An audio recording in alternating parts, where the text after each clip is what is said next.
আশা করি আপনারা দারুণ একটি ঈদ কাটিয়েছেন এবং আমাদের ঈদের একটি হলেও সিনেমা দেখেছেন। এটি আমি গেস করছি কারণ আপনারা যদি সবাই সিনেমা না দেখে থাকেন তাহলে আসলে ঈদের সিনেমা এই ধরনের সাকসেস পেত না। আমরা আসলে একটি ধারণা করেছিলাম যে সেটি হচ্ছে যে আমাদের দেশে একটি অস্থিরতা চলছিল এবং এরপরে একটা ১ম যেটা উৎসব, একটা বড় উৎসব সেটি ছিল হচ্ছে এবং ধর্মীয় উৎসব ঈদুল ফিতর এবং এখানে কিন্তু অনেক ভালো, ভালো ছবি এবার মুক্তি পেয়েছিল। এবং অনেকে আফসোস করছিলেন যে একসাথে এত ভালো সিনেমা আসলে কেন রিলিজ দেয়া হলো? কোনটা হয়তো ভালো যাবে, কোনটা হয়তো ভালো যাবে না। কিন্তু দেখা গেছে সবগুলো সিনেমাই তুলনামূলক ভালো ব্যবসা করেছে এবং সবার মুখেই কিন্তু একটা হাসি আছে।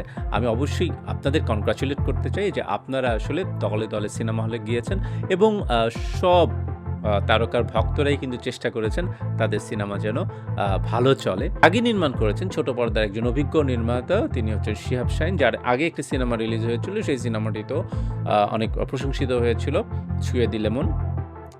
তিনি কিন্তু অনেকদিন পর আমাদের বড় পর্দার জন্য নির্মাণ করলেন 'দাগি'। 'দাগি'তে তিনি পেয়েছেন তার প্রধান কাস্ট আফরান নিশো এবং সাথে ছিলেন তমা মির্জা, যিনি কিন্তু তারা দুজনেই সুড়ঙ্গের একদম হিট কাস্ট, যেটাকে বলা হয় সুপার হিট কাস্ট, তাদেরকে পেয়েছেন। এই সিনেমায় মানে আমি বলব যে আফরান নিশো অনেক ভালো করেছেন। আ তিনি তার ক্যারেক্টারের মধ্যে ছিলেন এবং মনে হয় না যে এই ক্যারেক্টারটা আসলে আর কেউ করতে পারত। হি ওয়াজ সুপারব। সাথে তমা মির্জা প্রপার সাপোর্ট দিয়েছেন এবং অ্যাজ ওয়েল অ্যাজ তমা মির্জার কিন্তু এই সিনেমায়ও মানে ২ ধরনের তার একটা শেড আছে তার, যেটা কিছুটা আপনারা সুড়ঙ্গে দেখেছেন। তিনি একটু শেড ক্যারেক্টারগুলো পছন্দ করেন। খুব সারপ্রাইজিং ছিল সুনেরা। আমার কাছে খুব ভালো লেগেছে সুনেরা, বোবা। তিনি জাস্ট তার আ আ ডিভাইসগুলো দিয়ে তার পছন্দের মানুষের সাথে কনট্যাক্ট করেন।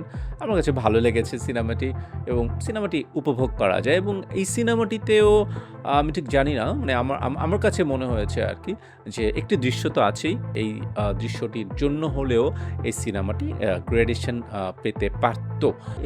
এই দৃশ্যটির কথা আসলে আমি ঠিক এইভাবে আলোচনা করতে চাই না যে সেখানে তার একটা নায়কের একটা নৈতিকতার বা একটা মোরাল কোয়েশ্চেন আসে। দেখা যায় যে তখন আর গল্পটা না এগোয় না। মানে নায়কের মোরাল যদি আসলে ডাউন হয়ে যায় বা নায়কের যদি নৈতিক কোনো দিক দর্শক আবিষ্কার করে ফেলে, তখন আর নায়কের সাথে ইমোশনটা না আর এগোতে চায় না। আমার মনে হয়েছে গ্রেডেশন, আবারও বলছি যে কিছু, কিছু বিষয়গুলোকে আমাদের সিনেমার জন্য খুব সহজ করে ফেলতে হবে।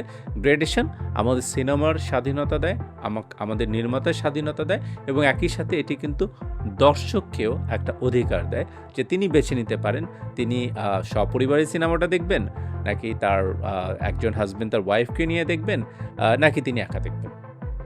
আমি মনে করি যে গ্রেডেশন ব্যাপারটিকে আমাদের সবার সহজভাবে নেওয়া উচিত।